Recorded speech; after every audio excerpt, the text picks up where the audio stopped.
Good morning students. आज आपका fourth unit का फर्स्ट चैप्टर जो है वो कंप्लीट होने को आया। इसमें दो ही चीज़ें बचती हैं, आपके पास दो ही टॉपिक बचते हैं। फर्स्ट तो है आपका PCR और सेकंड है आपका obtaining foreign gene product. Obtaining foreign gene product, ठीक है।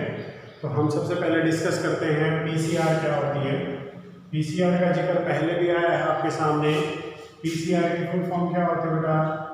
Polymerase chain reaction. क्या मतलब हो गया इसका? Polymerase chain reaction. Polymerase chain reaction का मतलब क्या है? आप DNA पॉलीमरेज की हेल्प से मल्टीपल कॉपी की फॉर्मेशन करो DNA के, उस प्रोसेस को क्या कहा जाता है? Polymerase chain reaction. पॉलीमरेज की हेल्प से हम चेन रिएक्शन स्टार्ट करते हैं ताकि DNA की बहुत सारी कॉपी हम क्या कर सके, बना सकें। अब ये जो आपकी टेक्निक है, ये सबसे पहले आपकी इंट्रोड्यूस की थी कैरी म्यूलिस ने। किसने की थी? कैरी म्यूलिस ने की थी। और कब की थी बेटा कैरी म्यूलिस ने? 1985 के अंदर। कब की थी?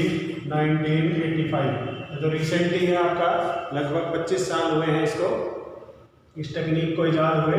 तो कैरी म्यूलिस ने 1985 में आपका क्या किया था? PCR टेक्निक इवॉल्व की थी।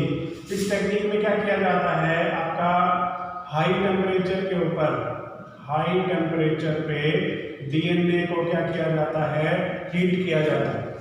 अब देखिए, जब DNA को हाई टेम्परेचर पे हम हीट करेंगे तो उसके अंदर कौन सा प्रोसेस होगा बेटा? डीनेचुरेशन। कौन सा होगा? डीनेचुरेशन का। कौन सा होगा? डीनेचुरेशन होगा। डीनेचुरेशन का मतलब क्या है कि आपका जो डबल स्ट्रैंडेड आपका DNA मॉलिक्यूल है वो आपका टूट जाएगा किसके अंदर? सिंगल स्ट्रैंडेड आपका DNA के अंदर। तो ये दोनों स्ट्रैंड आपके अलग अलग हो जाएंगे। अब ये मान लेते हैं हम 3 to 5 वाला स्ट्रैंड है, इस स्ट्रैंड के अगेंस्ट क्या करेगा? कॉम्प्लीमेंट्री स्ट्रैंड बना लेगा। इस स्ट्रैंड के अगेंस्ट भी कॉम्प्लीमेंट्री। दो कॉपी बन गई आपके DNA की, जिसके अंदर पेरेंटल पार्ट भी है आपका। सेमी कंजर्वेटिव मोड हो गया रेप्लिकेशन का। इसके बाद हम दोबारा से पॉलीमरेज चेन रिएक्शन स्टार्ट करते हैं। 2 से कितनी बनाएंगे? 4 कॉपी। 4 से कितनी बनेगी? 8। 8 से कितनी बनेगी? 16। और ये चेन रिएक्शन तब तक नहीं रुकती जब तक कि सफिशिएंट अमाउंट में आपके DNA मॉलिक्यूल की फॉर्मेशन नहीं हो जाती, ठीक है। तो ये आपका PCR टेक्निक है। इसका जनरली क्या पूछा जाता है कि PCR होती क्या है और इसका मैकेनिज्म एक्सप्लेन कीजिए। तो देखिए, मैकेनिज्म क्या होगा PCR का? PCR का जो मैकेनिज्म है, मैकेनिज्म ऑफ PCR, ये 3 स्टेप में कंप्लीट होता है। पहला आता है बेटा डीनेचुरेशन, दूसरा आता है एनीलिंग और तीसरा आता है एक्सटेंशन। डीनेचुरेशन, एनीलिंग और एक्सटेंशन, ठीक है। 3 स्टेप्स में आपका मैकेनिज्म कंप्लीट। उससे पहले आपकी रिक्वायरमेंट क्या क्या होंगी? रिक्वायरमेंट देखिए, फर्स्ट आता है DNA टेम्पलेट। भाई DNA टेम्पलेट की तो हमें जरूरत पड़ेगी। बिना DNA के तो हम कॉपी नहीं बना पाएंगे, चाहे हमें डिजायर्ड जीन मिलता हो या DNA का सेगमेंट मिलता हो या कंप्लीट DNA मिलती हो। जब तक हमें DNA का टेम्पलेट, छोटा सा टुकड़ा नहीं मिल जाता या DNA की कंप्लीट एक स्ट्रैंड नहीं मिल जाता, तब तक हम आपकी PCR नहीं कर सकते। तो ये सबसे पहली रिक्वायरमेंट है आपकी कि क्या चाहिए आपको? DNA का टेम्पलेट चाहिए। दूसरी रिक्वायरमेंट क्या है? 2 न्यूक्लियोटाइड प्राइमर चाहिए। 2 न्यूक्लियोटाइड प्राइमर, ठीक है। क्या चाहिए बेटा? 2 न्यूक्लियोटाइड प्राइमर चाहिए और 10 से 18 न्यूक्लियोटाइड में लंबे होने चाहिए प्राइमर। कम से कम 10 से 18 न्यूक्लियोटाइड के लंबे होने चाहिए, लॉन्ग होने चाहिए, ठीक है। एक जो प्राइमर है उसके अंदर मिनिमम 10 और मैक्सिमम कितने होने चाहिए? 18 न्यूक्लियोटाइड बेस पेयर होने चाहिए। तो 2 हो गए तो 18 दुनिया अगर मैक्सिमम माने तो 36 बेस पेयर हो जाते हैं। उसके बाद कॉम्प्लीमेंट्री बेस पेयर हम बेस पेयर के पूल में से ऐड करते रहते हैं। और तीसरी जो चीज चाहिए आपके पास वो कौन सी है? एंजाइम। एंजाइम कौन सा चाहिए? Taq polymerase. कौन सा चाहिए आपको? टैग पॉलीमरेज एंजाइम चाहिए। इसको टैग पॉलीमरेज क्यों कहते हैं? टैग इसलिए कहा जाता है क्योंकि ये बेटा हाई टेम्परेचर के ऊपर स्टेबल होता है। हाई टेम्परेचर पे कैसा होता है? स्टेबल। ठीक है, 90 डिग्री सेल्सियस तक। 90 से अबव जाएगा तो फिर ये आपका ब्रेक डाउन हो जाएगा। सिर्फ 90 डिग्री तक आपका क्या रहता है? ये स्टेबलाइज रहता है। ठीक है, तो ये रिक्वायरमेंट है आपकी 3 इस पीसीआर की। डीएनए टेम्पलेट चाहिए, 2 न्यूक्लियोटाइड प्राइमर चाहिए, एंजाइम में आपका टैग पॉलीमरेज या डीएनए पॉलीमरेज भी आप कह सकते हो इसको, जो कि हाई टेम्परेचर के ऊपर कैसा हो? स्टेबल हो। 90 डिग्री तक वो क्या कर सकता हो? स्टेबलाइज रख सकता हो अपने आप को। उसके बाद तो हर चीज़ टूट जाती है। तो ये 90 डिग्री तक क्यों चाहिए? क्योंकि ये जो स्टेप होगा पहला, इसमें हम क्या करेंगे? 90 डिग्री या 90 डिग्री से अबव पे हीट करेंगे हम डीएनए के स्ट्रैंड्स को, ताकि उनको क्या किया जा सके? डीनेचर किया जा सके, तोड़ा जा सके या सेपरेट किया जा सके। तो ये इसीलिए आपका ये एंजाइम जो है इस तरीके का रिक्वायर्ड रहता है, ताकि हाई टेम्परेचर को ये क्या करे? टॉलरेट करे। उसके बाद देखिए स्टेप बाय स्टेप मैं आपको बता देता हूँ। सिंपल सा मैकेनिज्म है। आपको ध्यान क्या रखना है कि डीनेचुरेशन के अंदर 94 डिग्री सेल्सियस के ऊपर हीट किया जाता है। 94 डिग्री सेल्सियस पे क्या किया जाता है? हीट किया जाता है। किसको? डीएनए को। जब डीएनए को 94 डिग्री सेल्सियस पे हीट करते हैं तो उसके हाइड्रोजन बॉन्ड टूट जाते हैं। क्या टूट जाते हैं बेटा? हाइड्रोजन बॉन्ड टूट जाते हैं। जो डीएनए स्ट्रैंड्स के बीच में होते हैं ना, न्यूक्लियोटाइड बेस पेयर के बीच में जो डबल या ट्रिपल बॉन्ड पाए जाते हैं, वो आपके इतने टेम्परेचर के ऊपर ब्रेक डाउन हो जाते हैं, टूट जाते हैं। तो दोनों स्ट्रैंड्स आपके क्या हो गए? सेपरेट हो गए। उसके बाद जो आपका अगला स्टेप आता है, उसमें क्या किया जाता है? और न्यूक्लियोटाइड जो प्राइमर है वो आपके सिंगल टेम्पलेट के साथ अटैच होके आपके क्या करते हैं? डीएनए चेन की फॉर्मेशन करते हैं। एनीलिंग में क्या होता है? लोअर टेम्परेचर का इस्तेमाल होता है। यहाँ पे तो क्या होता था? हायर टेम्परेचर का इस्तेमाल हुआ 94 डिग्री, यहाँ पे लोअर टेम्परेचर का होगा 40 डिग्री सेल्सियस का। ठीक है, एकदम से आपका 54 डिग्री सेल्सियस कम हो गया टेम्परेचर।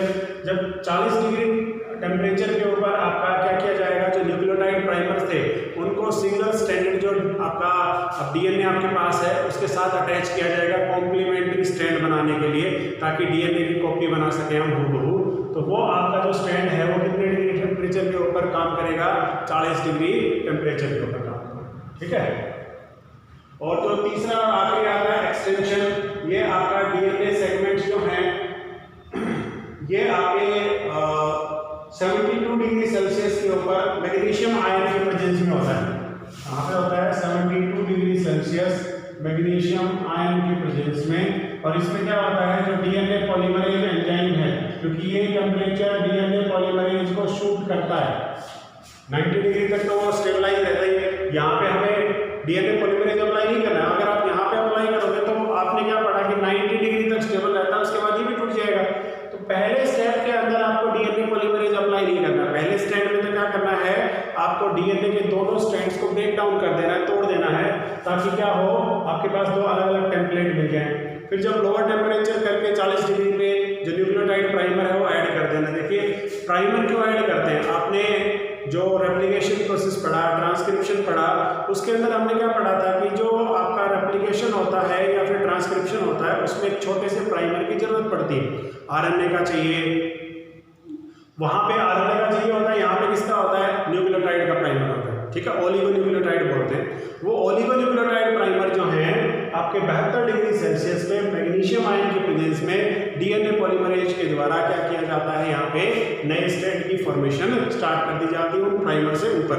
बेस पेयर के पूल में से बेस पेयर उठा के वहां पे अटैच कर दिए जाते हैं। जैसे ये आपके पास स्ट्रैंड हो गया 3 2 5, यहाँ पे आपका प्राइमर ऐड हो गया। इस प्राइमर के ऊपर यहाँ पे डीएनए पॉलीमरेज काम करेगा और आपका क्या करेगा? जो न्यूक्लियोटाइड बेस पेयर उनको ऐड करता चला जाएगा। तो एक स्ट्रैंड ये हो गया, दूसरा स्ट्रैंड था ये, यहाँ पे भी एक प्राइमर ऐड हो गया। ठीक है, तो ये आपका थर्ड स्टेप था एक्सटेंशन, जो 72 डिग्री पे होता है, जिसमें मैग्नीशियम आयन की जरूरत पड़ती है और डीएनए पॉलीमरेज की हेल्प से हम क्या करते हैं? डीएनए के 2 अलग अलग स्ट्रैंड्स की फॉर्मेशन करते हैं। ठीक है, तो ये था आपका पीसीआर का मैकेनिज्म। ये कई बार 5 नंबर में भी आ जाता है बेटा, 3 नंबर में भी आ जाता है, तो इसको आप ध्यान से पढ़ लीजिए, समझ लीजिए। पहला स्टेप डीनेचुरेशन, 94 डिग्री के ऊपर हीट किया जाता है। इसमें एंजाइम इन्वॉल्व नहीं होता। क्या होता है, आपका डीएनए का जो स्ट्रैंड है वो टूट जाता है 2 हिस्सों में, 2 अलग अलग स्ट्रैंड्स के अंदर। दूसरे में टेम्परेचर को कम करके 40 डिग्री, तो आप क्या करते हो, जो न्यूक्लियोटाइड प्राइमर थे आपके पास उनको दोनों स्ट्रैंड के साथ अटैच कर देते हो। अटैच करने के बाद क्या करते हो, थर्ड स्टेप स्टार्ट होता है एक्सटेंशन। 72 डिग्री टेम्परेचर स्टेबलाइज किया जाता है। मैग्नीशियम आयन की प्रेजेंस में डीएनए पॉलीमरेज की मदद से बेस पेयर ऐड करके हम क्या करते हैं, डीएनए की कॉपी बनाते हैं। ठीक है, ये तो था बेटा पहला साइकिल पीसीआर का। सेकेंड साइकिल कब स्टार्ट होगा, जब ये कंप्लीटली स्टेबलाइज हो जाएंगे। अब ये देखिए जो बेस पेयर है ये कंप्लीटली एक चेन के अंदर आ जाएंगे, आगे इनके बीच में बॉन्ड बन जाएगा, बन गया बॉन्ड। इसी तरीके से इसके बीच में बॉन्ड बन जाएगा, बन गया। अब ये जो आपके बॉन्ड्स हैं 3 to 5 या 5 to 3 है, इन बॉन्ड्स के बीच में आपका हाइड्रोजन बॉन्ड जो होता है, इस बॉन्ड को कंप्लीटली बनने में कुछ समय लगता है, घंटे 2 घंटे का टाइम लगता है। उसके बाद आपका नेक्स्ट साइकिल स्टार्ट होता है, उसमें भी यही प्रोसेस होता है। अब ये दोनों स्ट्रैंड टूट जाएंगे, दोनों के 4 न्यूक्लियोटाइड प्राइमर की जरूरत पड़ेगी। यहाँ पे 4 न्यूक्लियोटाइड प्राइमर ऐड करने के बाद बेस पेयर दोबारा से ऐड किए जाएंगे और आपका सेकंड स्टेप भी इस तरीके से कंप्लीट हो। तो ये प्रोसेस तब तक चलता रहेगा जब तक हमारी रिक्वायरमेंट पूरी नहीं हो जाती इसकी डीएनए की। डीएनए कॉपी जितनी भी हमें चाहिए, जितनी भी रिक्वायर्ड है, वो जब तक पूरी नहीं हो जाती तब तक आपका ये प्रोसेस कंटिन्यूसली चलता है। ठीक है, तो ये तो था आपका पीसीआर। उसके बाद आता है कि आप रिकॉम्बिनेंट डीएनए को होस्ट सेल या आपके ऑर्गेनिज्म के अंदर किस तरीके से ऐड करते हो।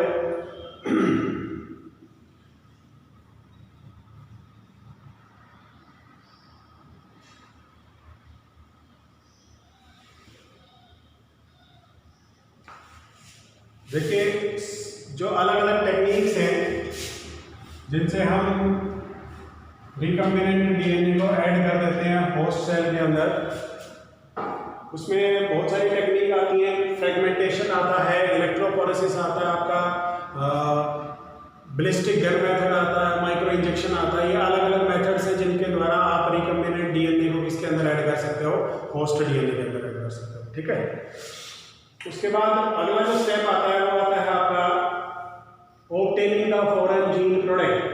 फॉरेन जीन प्रोडक्ट आप कैसे बनाओगे, ऑब्टेनिंग फॉरेन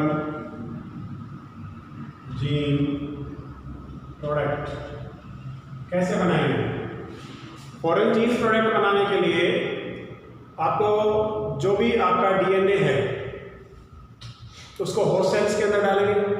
होस्ट सेल क्या करेगा, उस डीएनए के जो जीन्स हैं या जो इन्फॉर्मेशन उसका इस्तेमाल करेगा और प्रोडक्ट की फॉर्मेशन कराएगा। प्रोडक्ट तो बन गया, उसको सेपरेट करना है, ऑब्टेन करना है। ऑब्टेन करने के लिए आपको उस सब्सटेंस को ऐड करना पड़ेगा एक इंस्ट्रूमेंट के अंदर, जिसे क्या कहा जाता है, बायोरिएक्टर। क्या कहते हैं हम, बायोरिएक्टर। बायोरिएक्टर के अंदर ऐड किया जाता है। उससे पहले इसको ऑटोक्लेव भी किया जाता है। क्या किया जाता है बेटा, ऑटोक्लेव। ऑटोक्लेव इसलिए होता है, ये टेम्परेचर को स्टेबलाइज करने के लिए। जैसे मान लीजिए आपका ब्लड है, उसका टेम्परेचर कितना है, 37 डिग्री सेल्सियस। आप अपना लिपिड प्रोफाइल करवाने चले जाइए या ग्लूकोज मापवाने चले जाइए या यूरिक एसिड आपके ब्लड के अंदर कितना है ये नापने के लिए चले जाइए। तो आपका जो सैंपल लिया जाता है उसको पहले टेम्परेचर के ऊपर हीट किया जाता है, लगभग आपका 80 to 90 डिग्री सेल्सियस के ऊपर उसको हीट किया जाता है। तो वो कहाँ पे होता है बेटा, कौन सी मशीन के अंदर होता है, ऑटोक्लेव। टेम्परेचर को उठाना ताकि उसके अंदर से अलग अलग मटेरियल को एक्सट्रैक्ट कर सकें। अब 37 डिग्री के ऊपर तो ब्लड में से आप अलग अलग सब्सटेंस को सेपरेट नहीं कर सकते, तो सेपरेट करने के लिए आपको टेम्परेचर को हाई करना पड़ेगा। वैसे जिस सेल के अंदर फॉरेन जीन प्रोडक्ट बना है उसको ऑटोक्लेव में डाल के उसका टेम्परेचर हाई किया जाता है ताकि उसके अलग अलग सब्सटेंसेस को अलग अलग किया जाए। उसके बाद आपका बायोरिएक्टर इस्तेमाल किया जाता है। बायोरिएक्टर में आपके 2 टाइप्स आते हैं बेटा, एक सिंपल स्टीयर्ड होता है और एक स्पार्क्ड होता है। जो स्पार्क्ड स्टीयर्ड बायोरिएक्टर होता है वो आपका सिंपल से बढ़िया होता है, बेटर होता है, क्योंकि उसके अंदर बबल्स की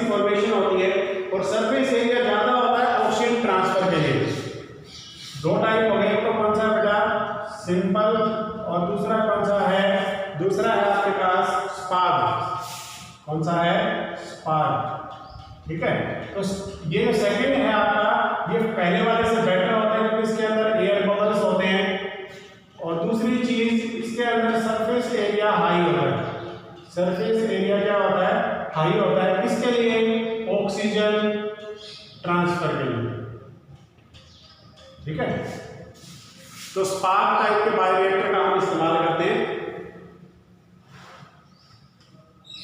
उसके बाद लास्ट टॉपिक आता है आपका डाउनस्ट्रीमिंग प्रोडक्ट। एक बार ऑरेंज प्रोडक्ट अगर सिंथेसाइज हो जाता है तो उसको बायोरिएक्टर के अंदर कलेक्ट करके हम प्रोसेस करते हैं, उसको सेपरेट करते हैं, प्योरीफाई करते हैं, और फाइनली जो प्रोडक्ट आपके पास आता है उसको मार्केटिंग किया जाता है। ये जो प्रोसेस होता है जिसमें फॉरेन प्रोडक्ट का मिलना, उसको बायोरिएक्टर में डालना, उसको सेपरेट करना, उसको प्योरीफाई करना, और प्योरीफाई करके उसको मार्केट में लेके जाना पैकिंग करके, ये प्रोसेस आपका क्या कहलाता है, डाउनस्ट्रीमिंग प्रोसेस कहलाता है। ठीक है, तो ये आपके टॉपिक्स थे इस चैप्टर के। ये चैप्टर आपका यहीं पे ख़त्म होता है।